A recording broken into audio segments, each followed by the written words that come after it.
Hi everyone, welcome to Conscious Creation 2.0, Transform the Way You Be Reality. We're going to be introducing our very new project today, and instantly we've got some noise interference. What's that? Can we stop that noise interference? Lovely, thank you. Are you hearing noise on my end? I think possibly.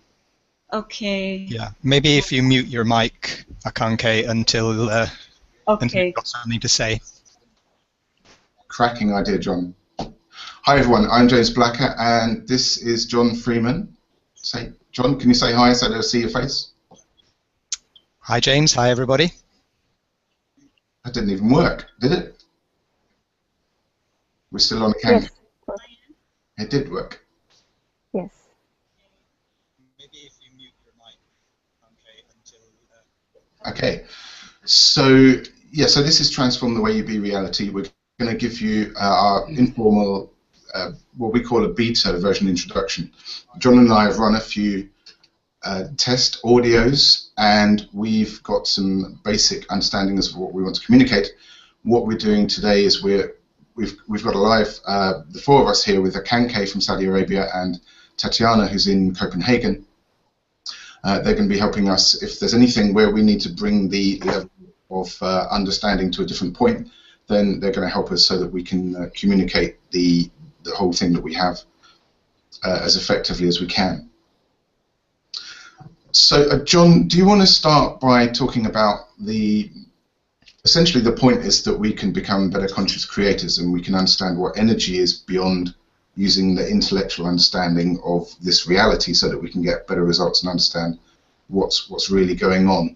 And the thing that you said that stimulated all of that was that we that's better. Everyone can see me now, I think, while I'm speaking. So the thing that stimulated that while we were talking about that was your notion that the law of attraction hasn't really worked for anyone in the last 40 years. With a few exceptions, we've all been reading the books and doing the mantras and all that kind of thing. But it hasn't really got the results that we were expecting, has it? I believe not, and I think it goes back further than that in terms of time. Before the law of attraction, people were using prayer, and it had the same issues with it, which is that actually what we're dealing with, what Conscious Creation 2.0 is presenting, is a very fundamental shift in how we perceive reality, what we think is real, and what we think our relationship with the universe is. And it's actually, I would say that it's as big a shift as the one when people discovered that the Earth was a globe and was not flat. But it's more important in a way to everybody on the call because you could believe the Earth is flat, and if you were a farmer, that really wouldn't make any difference to your life. It would make a difference to you if you were a sailor and you were a navigator and you were trying to explore the world, which is much more like, I think, the position that people on this call will be in, because I suspect that I'm talking to a lot of explorers and navigators who want to be able to do more and kind of have a greater effect in the world than we ever have before. So a lot of what I present, it does have a new understanding of science underneath it, and I've just used the S word, and that kind of scares a lot of people because we were all taught science in such an appalling way when we were at school, and most people either don't want to know about it or don't think they can understand it.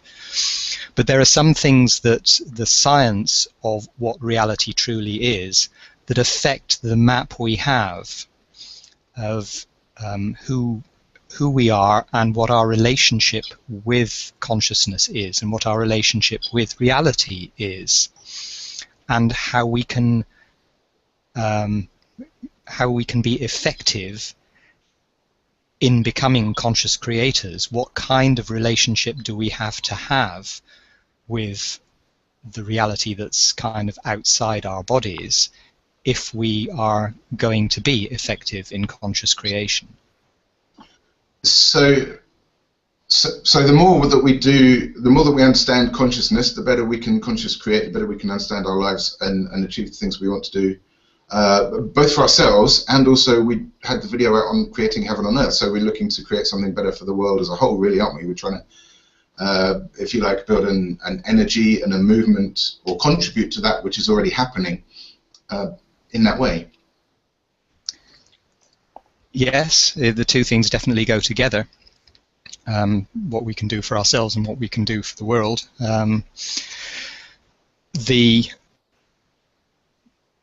It's not just about how we understand consciousness, it's about how we understand ourselves and how we understand the boundaries to who we are. And maybe if I could take just 2 minutes to ask anybody who's listening to just close your eyes. Yeah. Can I pause, John? Sorry? Can I pause you a second? I'm wondering if people are seeing your screen correctly. Because I'm seeing a box on the kind of control thing. And the second thing is, one of the things you talk about is about questions being possibilities. So I'm wondering what's possible, because normally when we do Google Hangouts, the camera focuses on whoever's speaking and it changes automatically. That doesn't seem to be on at the moment. So okay, well, I haven't done anything that I'm aware of to stop that happening at my end. If anyone's watching and they can post on the Facebook event page whether you can see John clearly or not, that would be helpful information. Thank you.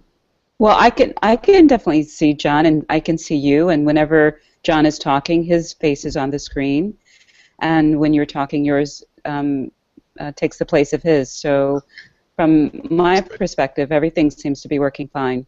And yours has just gone, your square has just gone fully black now as well, and his is clear, so that maybe it's something unhelpful that... okay, looks to be all working. Sorry, mate. Okay, we're going to do an eyes closed process, are we? Yeah, it'll be quite short. So I just encourage you to kind of go into that centered space and feel where your body is and have a sense of you and the boundaries of your body.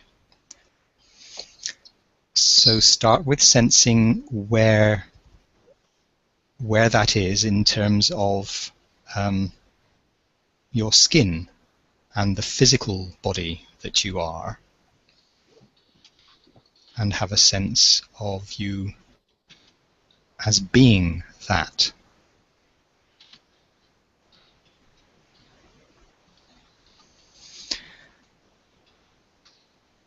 And now I want you to expand your sense of you so that you are beyond that sack of skin that you're in, and take it maybe out to a distance which is 10 feet, 3 meters all around you, and just have a sense of filling that space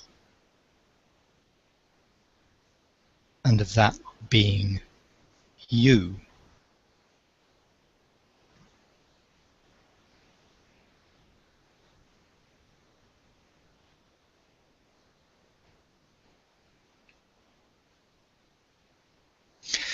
And now expand that sense of you and the space that you occupy to the size of the building that you're in.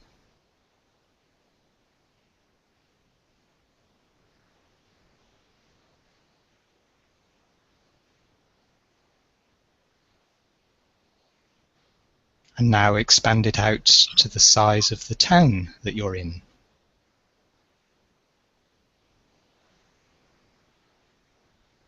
Whatever that phrase might mean to you, the town, the city.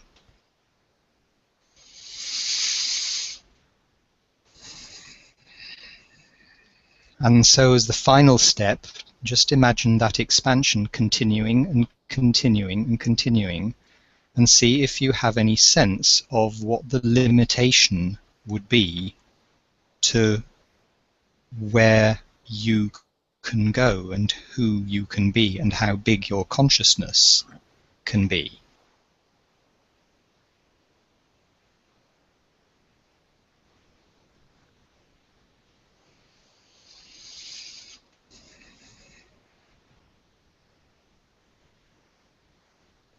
Okay, so I took that fairly quickly, and you can all open your eyes now if you like. Thank you.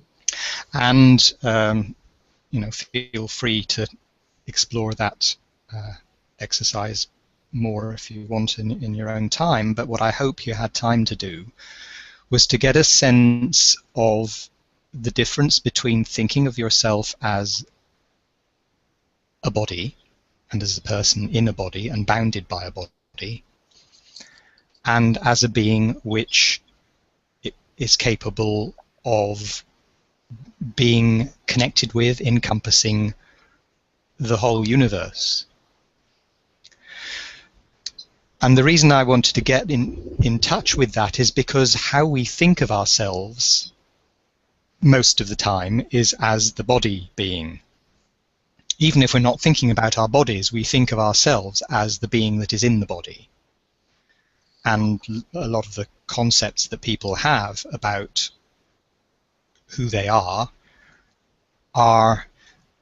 they sort of sit on the boundaries, and some people might have a sense that they are a soul or a consciousness inhabiting a body,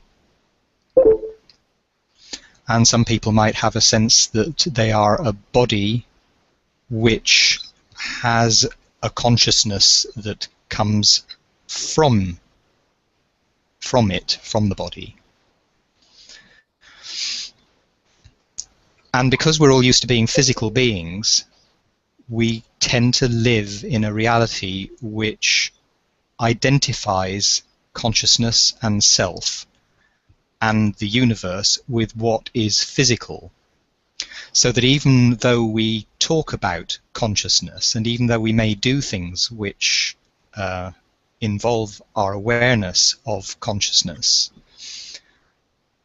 we can be quite fuzzy about what that actually means, and about whether it is just whether consciousness is just something that's going on in our head, or whether consciousness is something that encompasses the whole universe, or what the relationship between those two things is.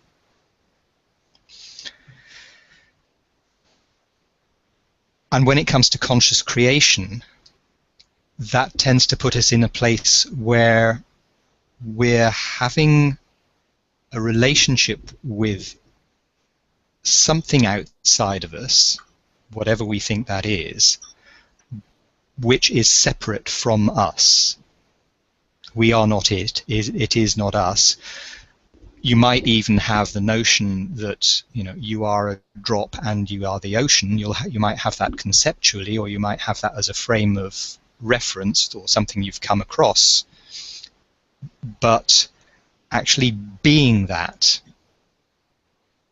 living from the place where you are continuously and permanently in the space of being the drop and the ocean, is not something that most of us do or can do, or certainly are skilled at. And the effect that has on conscious creation is like Father Christmas. It's like when we want to consciously create something, it's like sending a letter to Father Christmas. It's not us, it's outside of us. And that limits our potency. Okay. John, let's pause there then. Mm-hmm. When we did our tests and we put the audios out for feedback, a lot of the feedback was that people wanted us to go slow and to give people a chance to digest what had been said. So let's take a pause at that point. And so that's the most when we talk about the world being flat versus the world being round, that's one of the most significant points that we've got to so far, is that consciousness and this thing that we're doing called conscious creating is not something that's over there on the other side of the bridge where we think, right, I'm here, and I want to be doing my conscious creating. So where is it that I want to get? We're actually in it and of it, one with it. So that's the first massive piece of different view from the conventional limited science that we've been taught. Yeah. Yep. Okay. Spot on. So if everybody is happy with that, shall I go to the next stage? I'm not. Yeah, I'm getting a nod from Tatiana. So, all right. Okay, So this is for X Factor. 2 nods, you can carry on. Okay. So the next thing to be aware of is that because our habit is to think of the universe as material, and because if we have anything else in our minds, it tends to be because we've accepted that whatever isn't material is just energy, we think we're working with energy. And we kind of are, because it is true that everything is energy, and that we've known ever since Einstein and relativity that matter and energy are interchangeable. So when people try to explain how consciousness works and how we can do some of the things that science tends to say we can't do, like whatever, be psychic or do conscious creation, the explanation that people come up with is, well, everything is energy. And that's true, but it doesn't really explain anything, and it doesn't give us much help in working with it.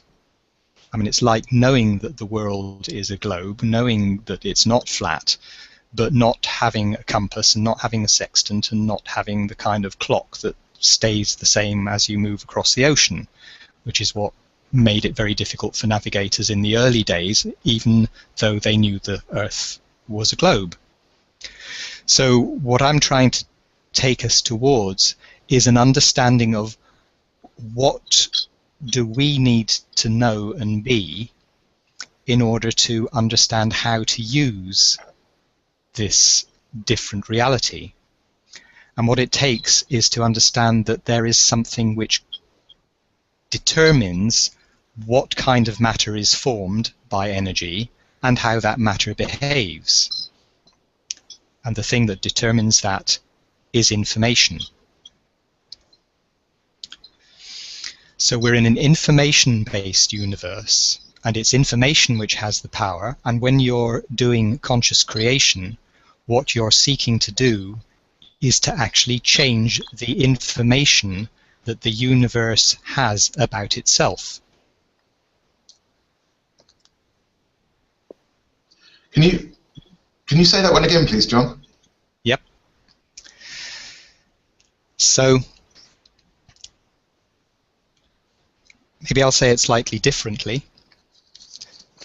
That if the reality is that from the moment where the universe started to create itself, it has recorded the information about what it took to do that, and it knows everything about what the patterns of information are that underlie material creation, then if we want to change creation, we have to be changing the information that the universe holds about itself and about us in relation to it. If we want to change creation, we have to change the information that the universe holds about us and about it. Yes.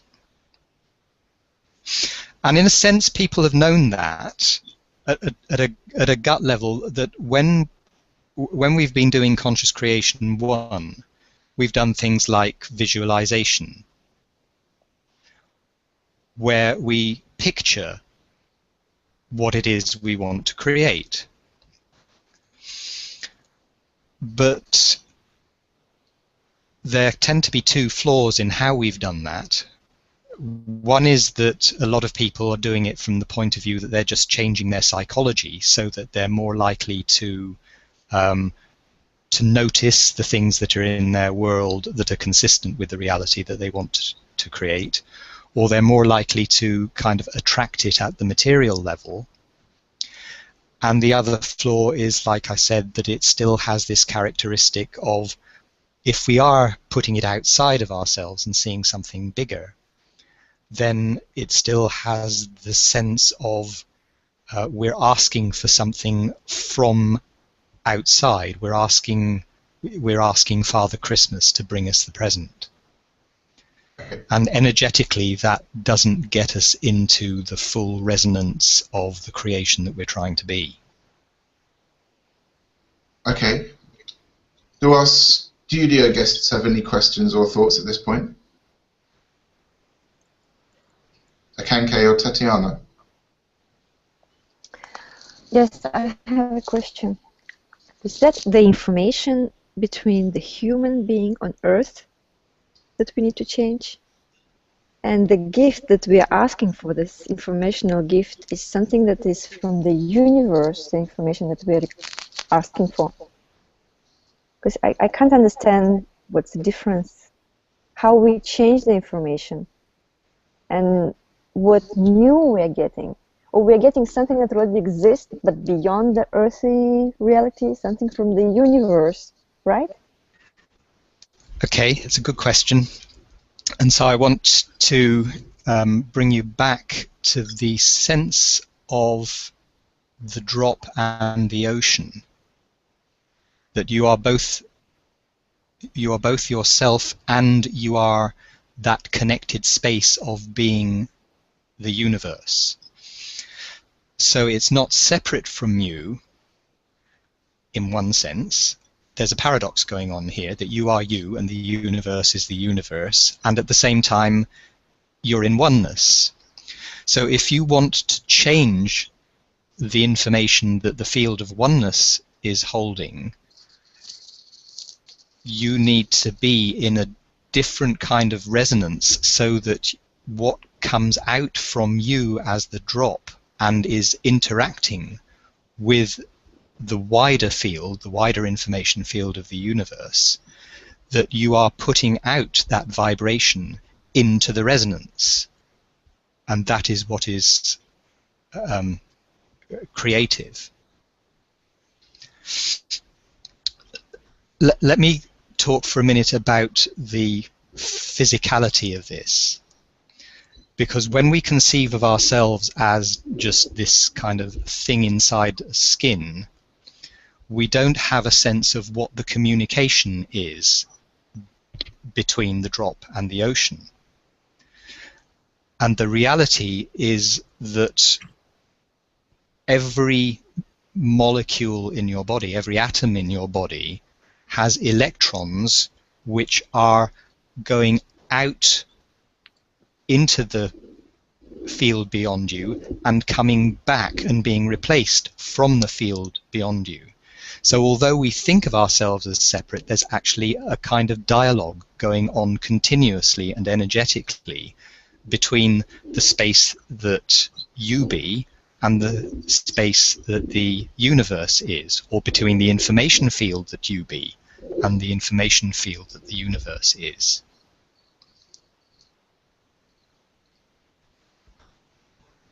Okay. I think we're all following that. Yes. Okay. I'm getting some smiles and nods. How to get into this state of resonance with the universe, and this expanded feeling to get into this dialogue, to understand the higher information. So, what was the question? How to get into the state of resonance? Yes.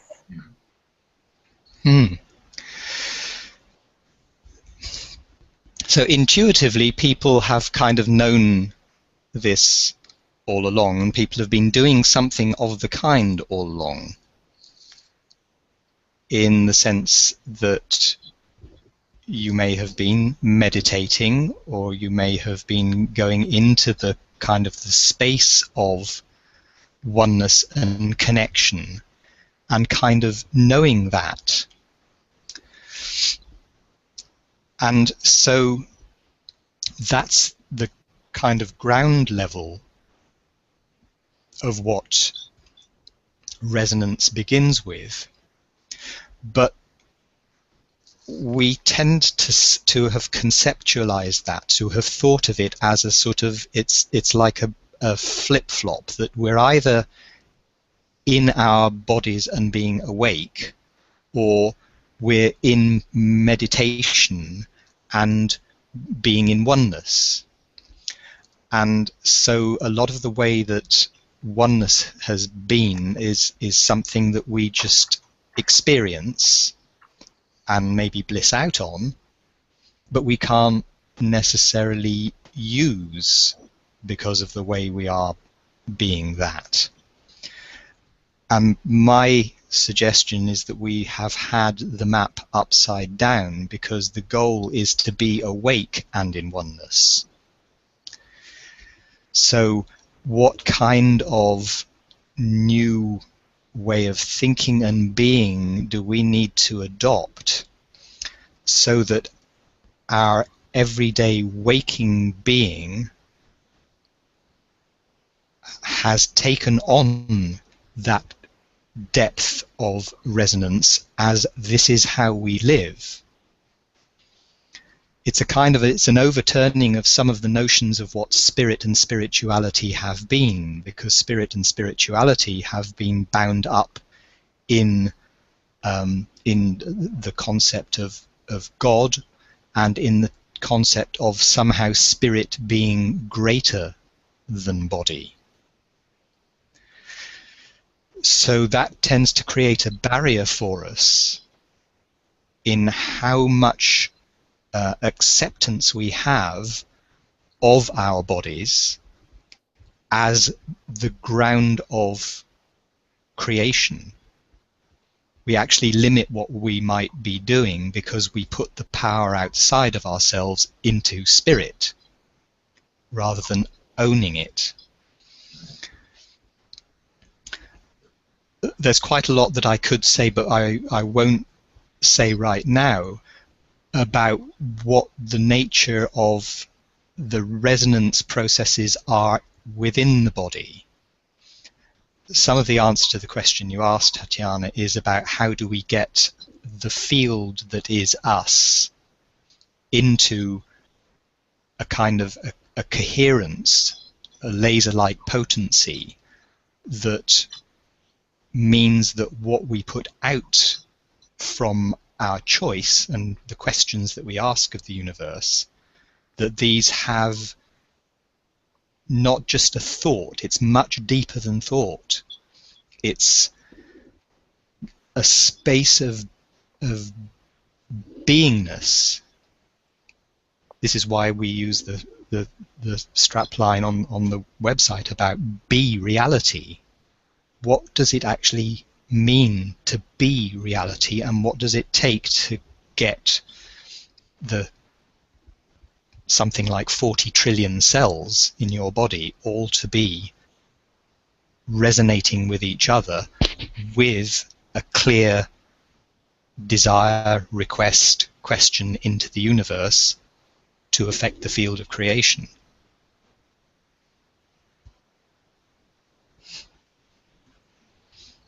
I'd like to contribute to the conversation. Please. Please. I think that definitely is the biggest challenge that we face, and that is to be reminded that we are spirit, and that we should strive to bring alignment with spirit in our body, unity with spirit and our physical, and live out of that and think out of that. And so that's it sounds like the conscious creation 2.0 is about aligning that and not seeing those things as separate, and changing the ocean by changing the resonance, by aligning those two realities. And I think that is a very challenging thing. And for example, when we were doing the exercise, the meditation, the closed eyes visualization, it was challenging for me to move beyond the body, to see the expansion of my consciousness and feel that as we expanded out to the exercise. Because the reality is that we are thinking beings. So this is like, I mean, this is really the challenge. So you're asking the question, and I know that understanding, talking about the solution and the answer, that's what I'm curious about. Before you answer that, I love that you sounded like when you were speaking here, because you had the mic, because I think getting some feedback, almost like universal speaking. Okay, yeah, and I was getting a little break up there from both Akanke and from you, James. So I hope that other people are hearing me better than I heard you. But I think I understood what you were saying, Akanke, and I think you I think you described it very well. Yes, it is a challenge because it is, for most of us, so unfamiliar. For a whole bunch of reasons. One of the reasons, I think, is that we're used to doing this from our thinking. We're very fond of our conscious minds, and you know, I spend a lot of time thinking. The way that I came up with this whole concept, and with the book that was kind of before Science of Possibility. There was a book called Science of Possibility, which was before Conscious Creation 2, and which took me something like 25 years of thinking. So I'm very attached to my conscious mind, and yet I know that it's kind of useless when it comes to doing all of the stuff that I'm talking about. And getting into the place of resonance has so many angles to it, which are about the feeling and the beingness of who we are, about being the energy of what it is we want to create. And yes, now I'm talking about energy, but it's like if you want to create prosperity, you don't just think about prosperity, you actually have to inhabit and embody prosperous beingness in your body. And we're not taught that. We mostly don't know how to practice that. And the whole sense even of how we conceive of body and our health and what it takes to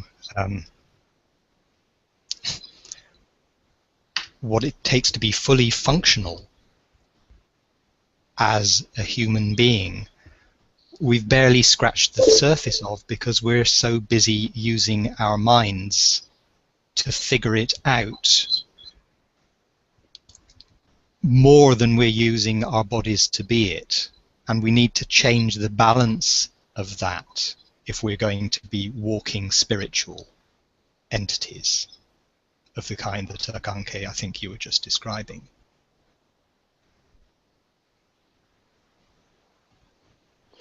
Can I ask a technical question? Sure.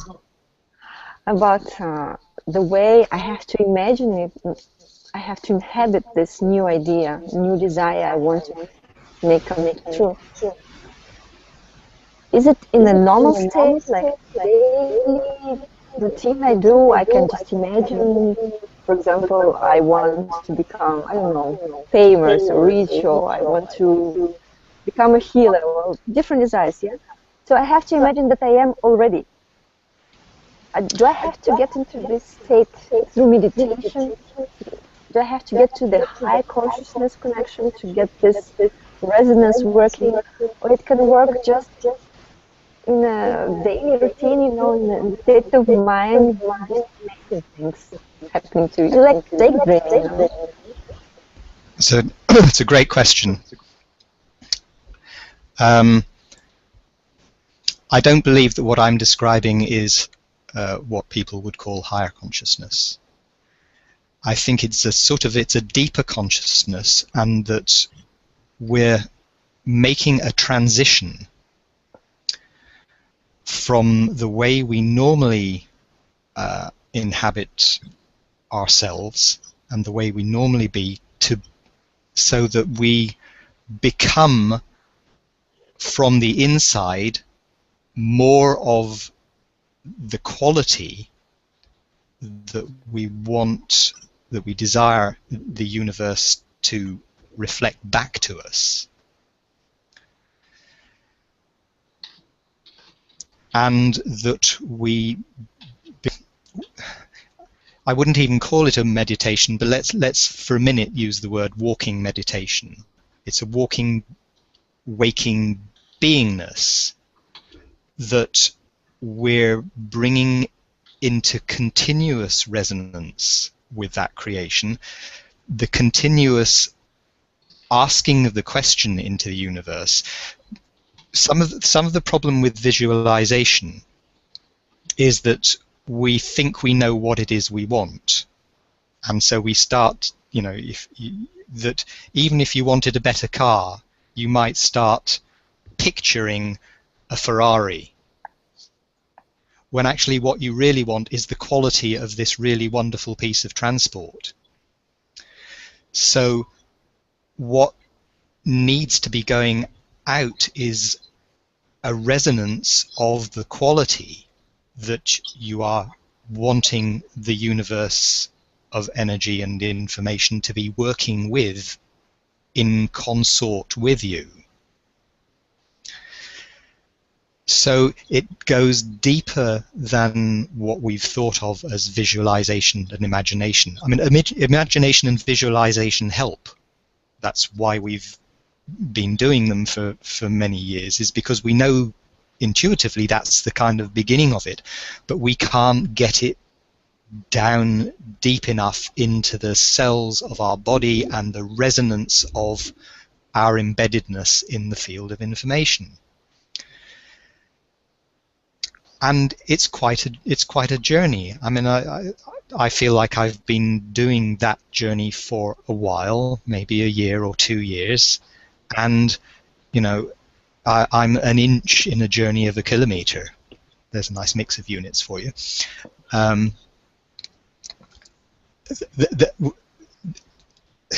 have the notion of how this works. I can describe how it works, and I can be it now more than I could have been a year ago or 2 years ago. But it's just a tiny little kind of scratch on the surface of the universe at the moment. I don't think we have the slightest idea of what we can be when we truly inhabit all of the possibility that this is.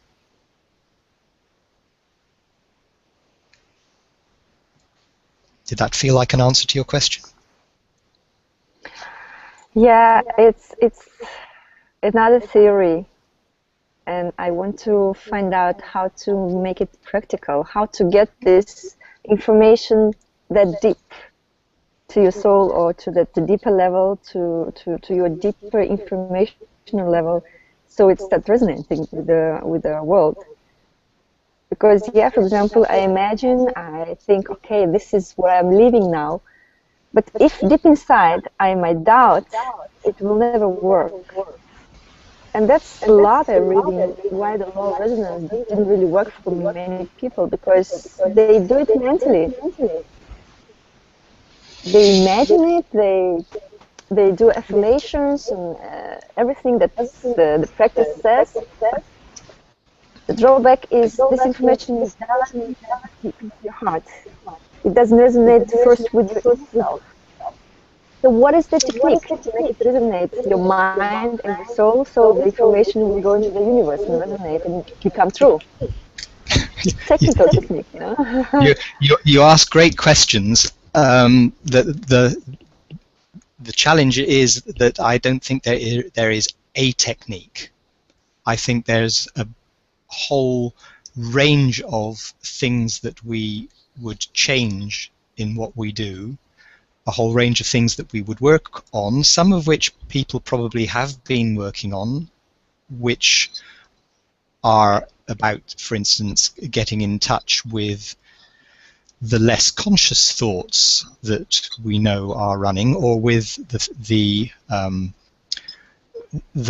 thoughts that have been planted in us by our parents or by our society that are different than the ones that we would ideally choose to have. There's a huge implication, and I don't know if I dare go into this, but I think I have to at least open up the notion that once you accept that everything of us is porous, boundaryless to the field of information, the consequence of that is that a lot of the thoughts, a lot of the information that is out there floating in the universe and that you are receiving is other people's information. And if you acknowledge the reality of that psychicness that we all have, then where that leads is that there's a whole load of your thoughts which aren't even yours,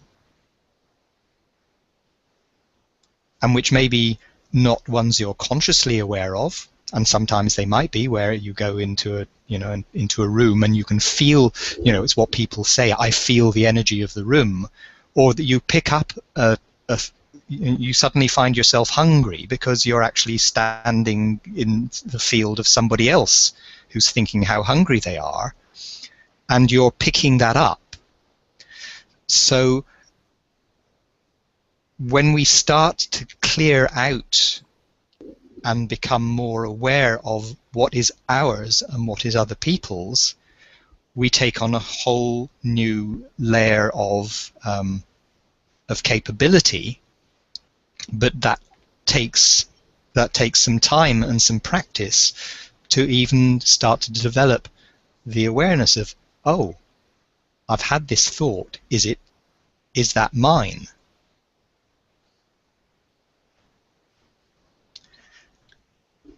I mean, I could go on to a lot of other examples of what the changes are that we have to take on board when we recognize that we are little drops of information in an ocean of information.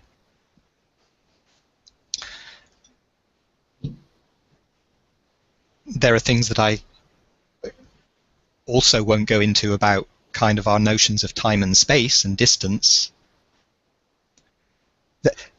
This really gets deep. It gets very deep. There is a lot to it. So I'd love to be, wouldn't I love to be able to just say there's a technique? Wouldn't I love to just know that there's one technique that I could use? So I have a question for you, John. Mm-hmm. Conscious Creation 2 is all about bringing the theory into practice. Is that correct? Is that what Conscious Creation 2 is to share the information that you feel is relevant to us, for us to bridge that gap from the first phase to the next phase, or the deeper level. Is that correct? It's correct up to the point where, I mean, I only have a portion of the information. I kind of know, I know the questions to ask as much as I know the answers. I have a starting point. So Conscious Creation 2, yes, it's about an exploration that I can hopefully take you to the beginnings of, but it's also one we will ultimately do together, because there is so much more to know than I know or will ever know.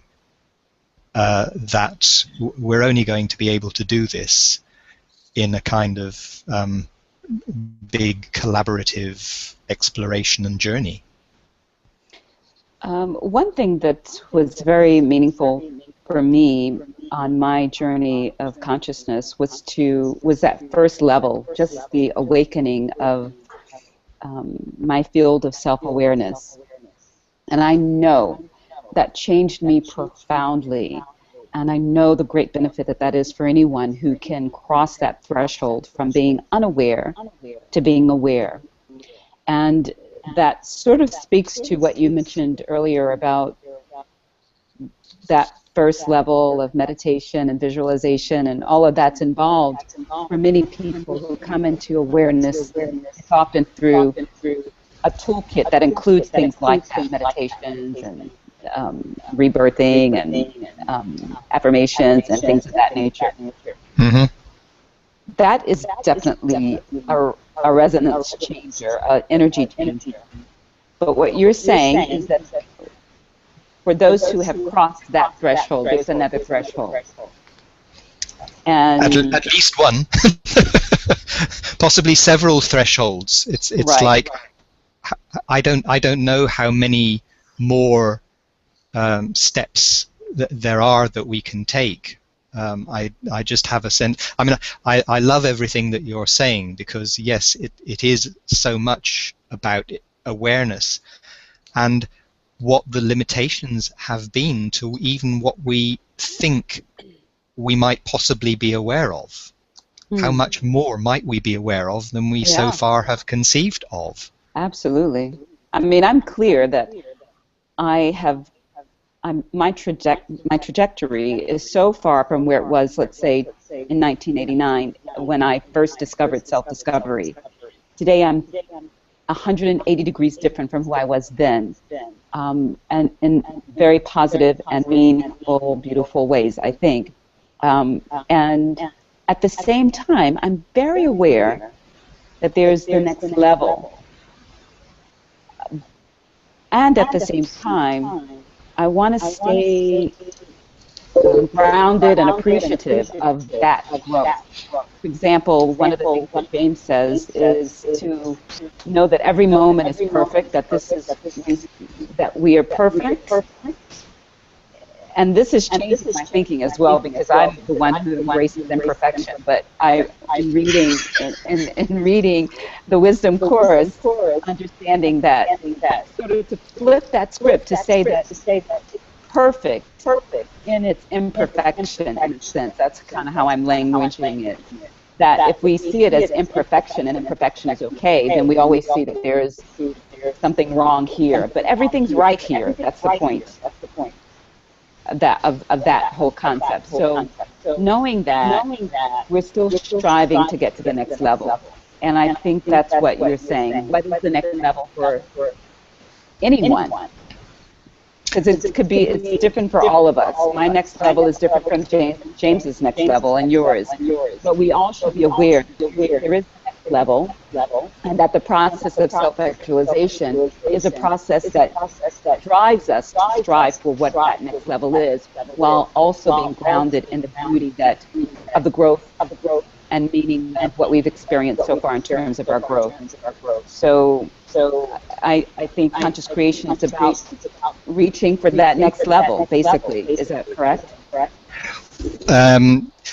Yes, in a way. I mean, I'm now starting to be a little nervous of the kind of the notion of levels, because I don't know, it's just a kind of, it's like blowing up a balloon in a sense. I totally support what you're saying. It's like, for the many of us who've been doing these various things to get us to where we are right now, whatever they are, yes, they're all wonderful and they're all perfect, and they're what got us here. I'd like to expand beyond even the notion of perfection and imperfection to just open up the suggestion, what if there is no such thing in this context as right and wrong? What if all of that is just a place that takes us into judgment when we want to be in awareness? Because judgment tends to close down what we're willing to receive and what we're willing to perceive as the perfection of the universe. Whereas awareness is. Awareness just takes in all of that of the universe and allows us to be in choice about what is for me. What do I choose now.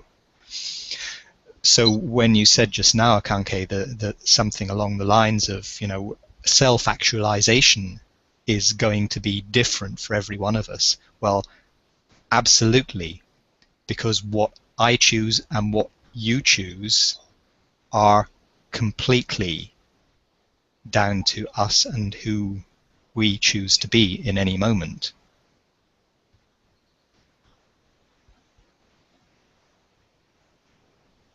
May I ask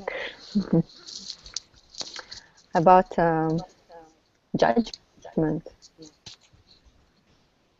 Isn't it because here on Earth we have certain rules we have to obey in order to live in society, right?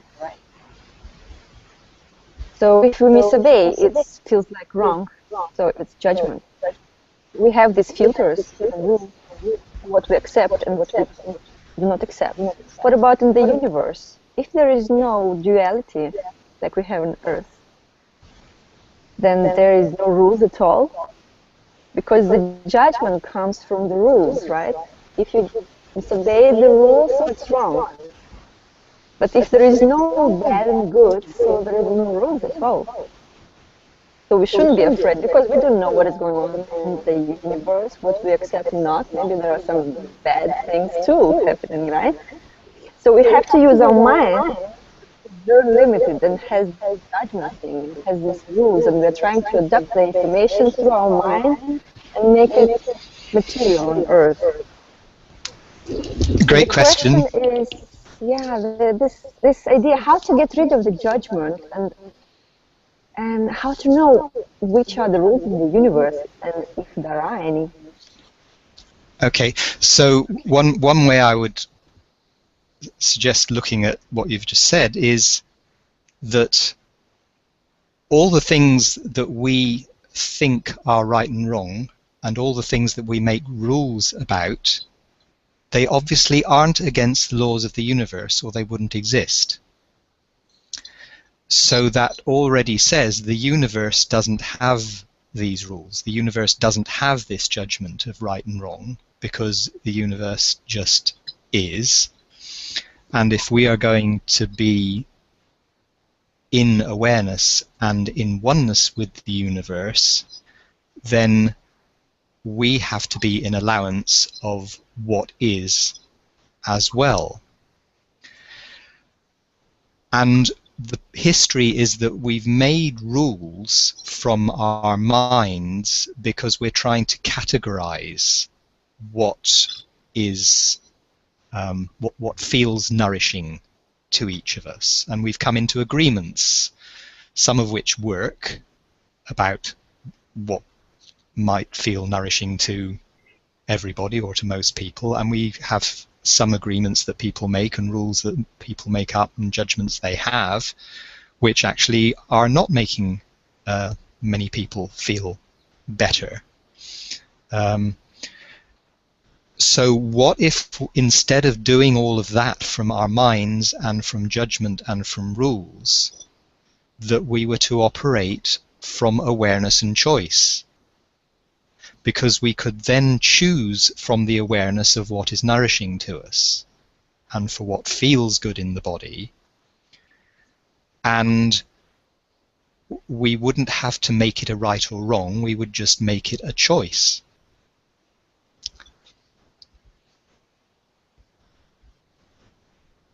So we have to feel it intuitively. Yeah, yes, I'll go with that. Because if you do something that deep inside you feel it's not good for you, it's not pleasant what you're doing, then it's something that the choice was not yours. Maybe it was not wrong, maybe it's a good choice for another person, but it's not your way, it's not your choice. That's what you want to say. Because exactly. all choices, they are good, right? For me it's good, bad, but for other person it's wonderful. Exactly. So it's about creating that freedom, because until you have that freedom, the choice that you make doesn't actually, it's kind of what you've just said, the choice doesn't come from you, it comes from a concept that you have taken on of what you should be, or what somebody thinks you should be, or what you have previously thought you should be, rather from the awareness and choice of what feels light for you right now.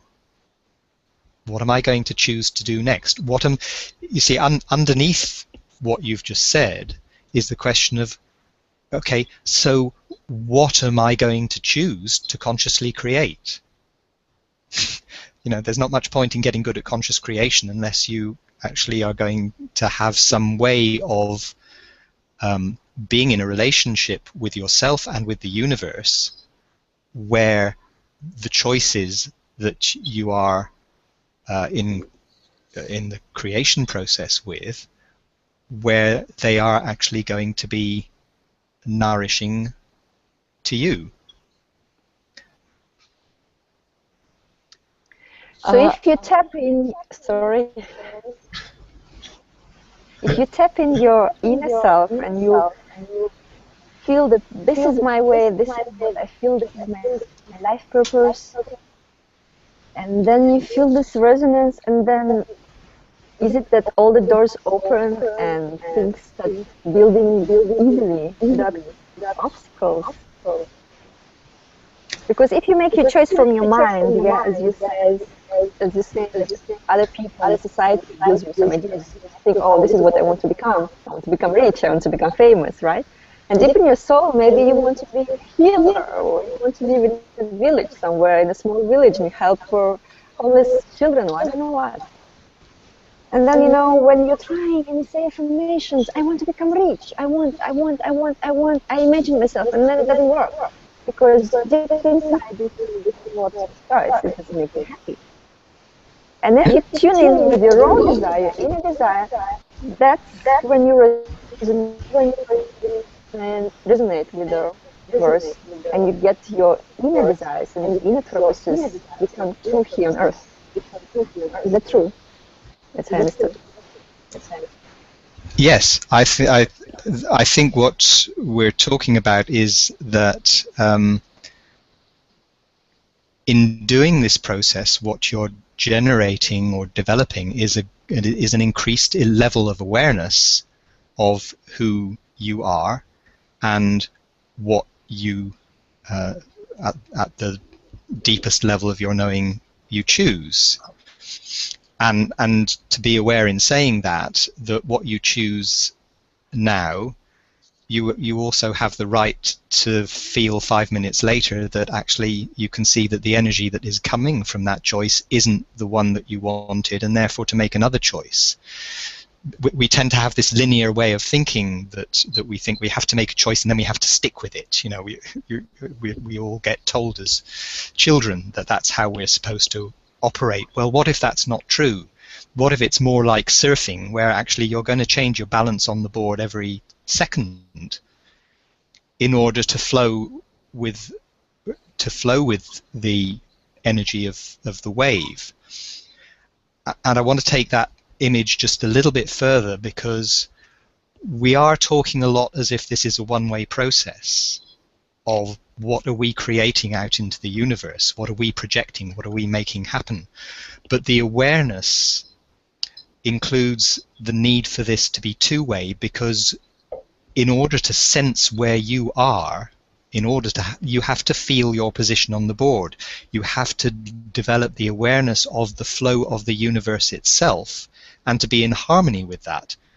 Otherwise, it's like the difference between trying to swim upstream and swim downstream. You know, and to take that into the bit of your question, Tatiana, about, you know, the doors magically open. Well, kind of. If the more we're in harmony, the more we're in awareness, the more we're flowing with the universe in doing that, the more we've opened up and dropped our boundaries to that, to fully be in that, the better we will be at feeling where the doors are and at knocking on the right ones. So it's a very interactive, it's a very full, very complete process that we need to find our way to engage with. Thank you. Thank you. Great question. I look forward to get engaged in this process. Great stuff. Great. Love it. Too. We look forward to delivering it and sharing it with you. Okay, so okay, do you have a question? I've got two here from Facebook. I don't have a question, but I'd like to say something about choice and awareness, or awareness and choice. And something centered around what you said about other people's thoughts and our thoughts and things of that nature. Knowledge is everywhere, and everything that we come to know is not necessarily the first time. It's not necessarily our own knowledge, but the way that we choose to interact with it in our lives when we become aware of it is a choice. I'm trying to speak to the idea of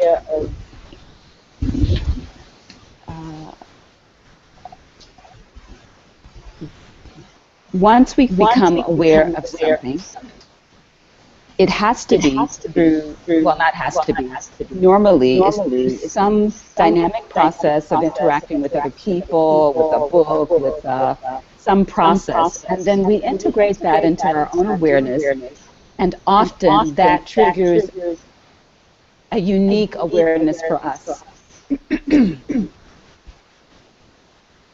And there's just this dichotomy I'm feeling between awareness,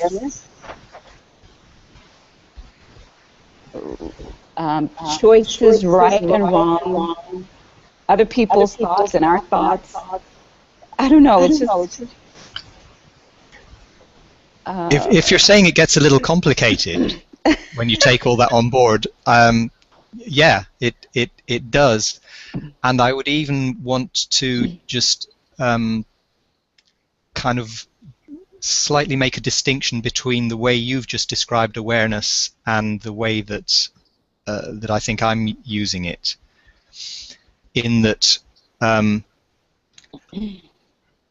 one component of awareness is more like what Tatiana referred to a minute ago, of that just pure intuitive knowing what you know, of having, you know, this is another piece of, well, when you widen your boundaries of what your consciousness can be aware of, how much might you be able to sense and detect about what is happening in the universe, or what is happening in someone in your family on the other side of the world, or whatever.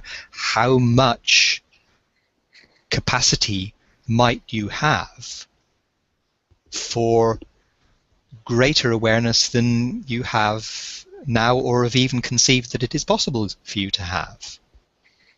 John, this is the point of this whole thing, isn't it? That even whether things are intellectually complicated or not, we no longer have to be held hostage by complicated, do we? Because we can enjoy it, it's complicated and it's great, and then we can pick it up, and if it's fun we can do it. But either way, but now we're working with energy. It was like, hang it all, I'm just going straight there. I'm not going to be prisoner of whether things complicate me or not. Absolutely, and I mean, there's a paradox in this for everything that I present, which is that part of the reason that I'm presenting all this alternative science stuff that I do is so that everybody can forget about it, but just know that the reality that they've been imprisoned in the past, which is what you were taught in school, or what people have said material reality is, it's about understanding that not just that it doesn't work, but that it really isn't what a good science would tell you if science was competent. So I'm giving all this information and, you know, putting it in books and doing whatever I do with the full knowledge that the whole point of it is to be redundant.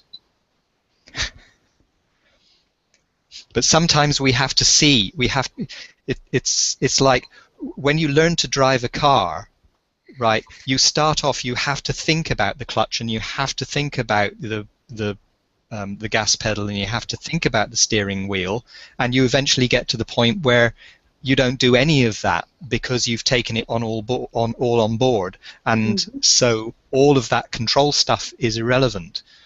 But I think it helps at the beginning of the process to know what those things are, so that we can increase our ability to master and transcend them.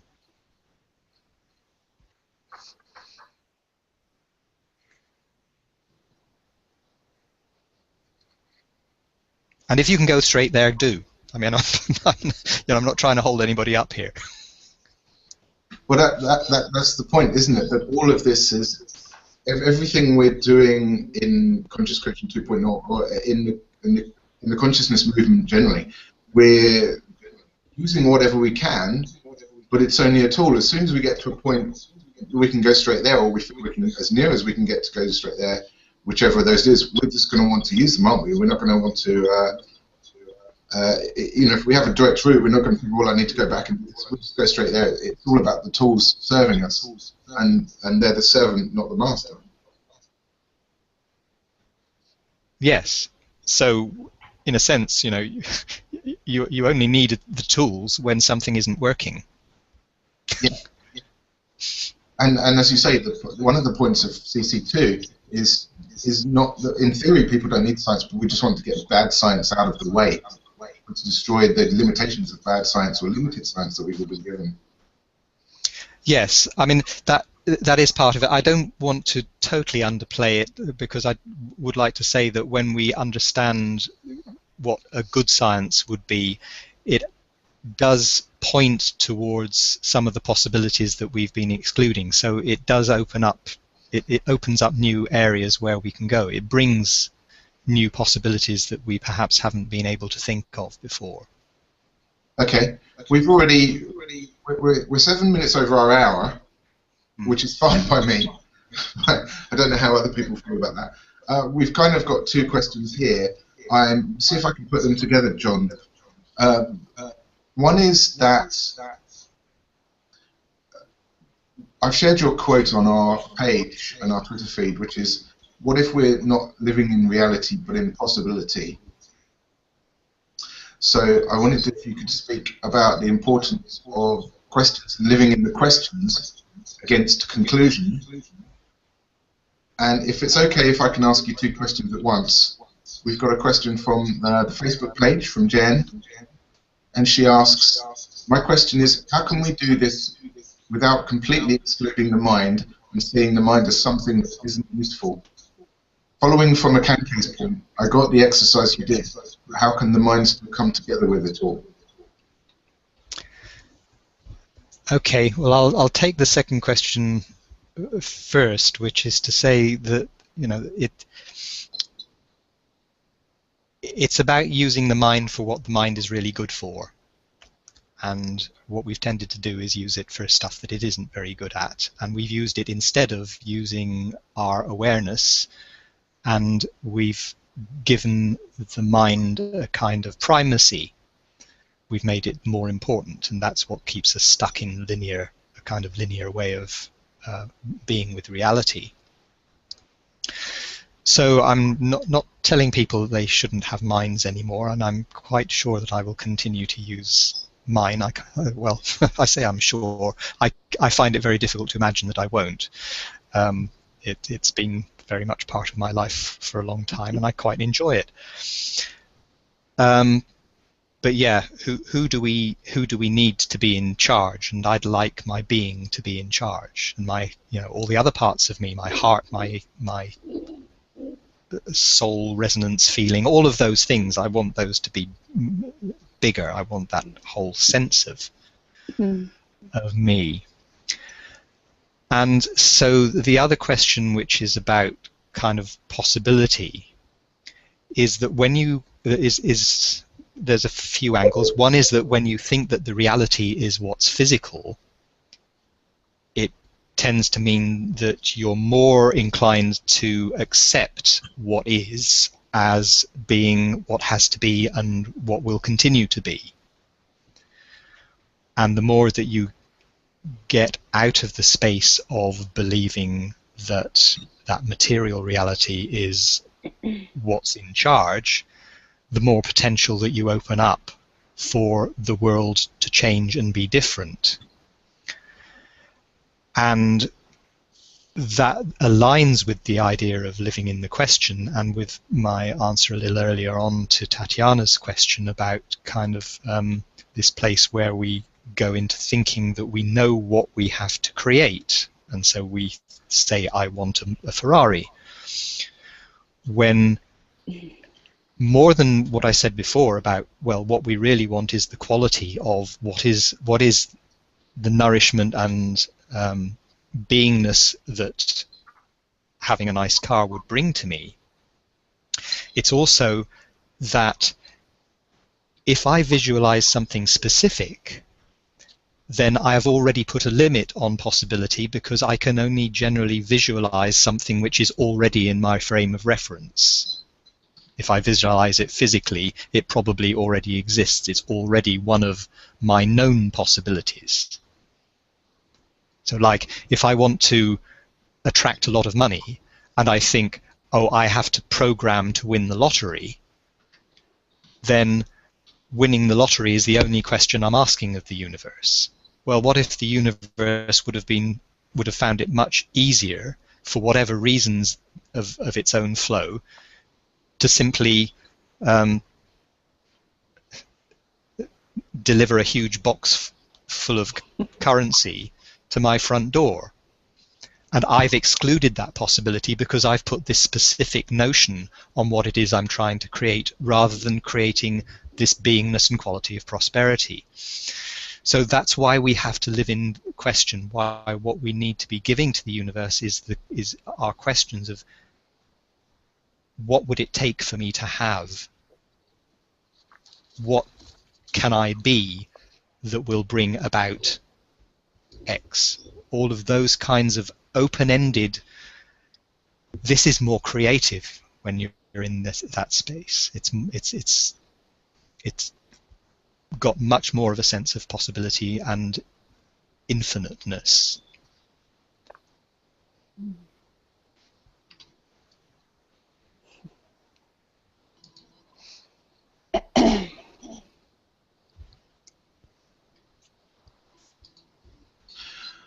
I'm just looking at the direction of this, noticing that sorry, I don't mean the direction of the conversation, I mean the direction of the Google Hangout. And I've just noticed that I've been spending the evening focusing, when people are speaking, focusing the camera on them, and just having watched the video back on the website, I'm not entirely sure it's not doing it itself anyway, because it looks like it is.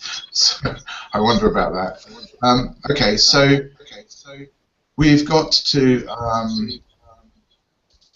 we've gone into good time here, so perhaps we need to start thinking about whether we wrap up or whether we, if you look at possibility, I mean, the obvious question is, do you guys want to do this again next week, or there's obviously, I guess there's more that we want to follow up with in a million different ways at other times. Because John, we haven't even got into the 4 or 5 basics, or half of the basics that we discussed in our hour-long intro audio MP3 that we created the other week. So there's so much more to give to people. Absolutely. I mean, we I think maybe we just have to kind of step back and see what our awareness is and what choice we want to make, because this was a beta and it's been really lovely. It's been great having your questions. It's given me a lovely sense of how to unfold this, and so I'm very grateful for doing it, and I would like to think about how we do more. But I don't want to kind of jump into a decision or a choice or a conclusion about it right this minute. I think I'd like to feel through it. And I'm very happy to hear what people want, what you guys want, and what other people who are listening or will listen to the recording. I'm very open that we should receive suggestions as to what's being asked for from us. Okay, excellent. I promised Marlin that I could pronounce her name in English, so there it was. Hope that was correctly pronounced. And there's also somebody's just posted on the Facebook to say that they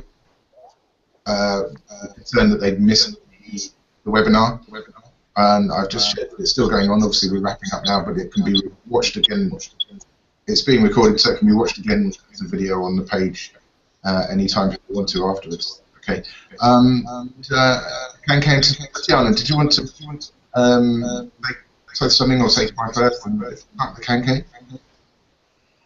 I think you're asking if I want to say something before we end, because you were breaking up. Is there anything you wanted to add before we leave? Yes. So just to... I have a question. Yeah, just an appreciation of the conversation, which is an inquiry into how to get to the next level of consciousness, and an appreciation of understanding that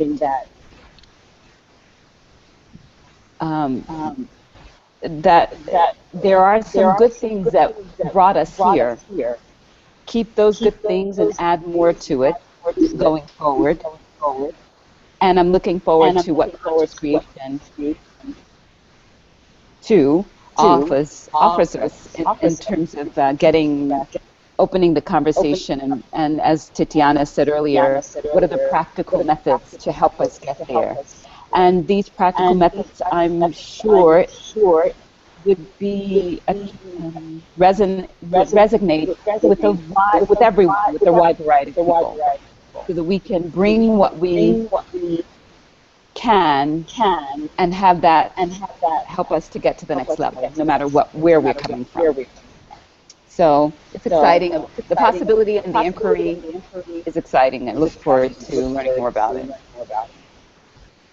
Thank you. Tatiana? Yes, and another question. You said that you've been working on a book. I would love to read your book. Okay. More thorough into your theory. So this is the book. Okay, let me know. Back a bit. Hold it back a bit, John. There we go. Okay. Science Possibility. So we'll be launching our website. I'm sure there'll be a link to Science Possibility, which is all based primarily. Okay. John, anything you want to add? And nothing more. I'm very grateful for this conversation and for the quality of our questions and feedback. It's been lovely. I thought you did a wonderful job, because it was difficulty hearing all the questions, and there were certain anyway based on conflict. I thought the way you answered incredible. Lost in direction of everything, and you had a handle on for everything was just wonderful. So thank you very much, mate. Well, thank you for handling all the technology. I'm glad I didn't have to do that. We need a director this time. That did occur to me. Okay, and so thank you to Tatiana and Denmark and Kanke in Saudi as well. My pleasure. Thank you. Thank you so much. We may see you again. Good night. Thank you. Bye. Bye, Tatiana. Bye, John. Thank you. Bye. Bye. See you.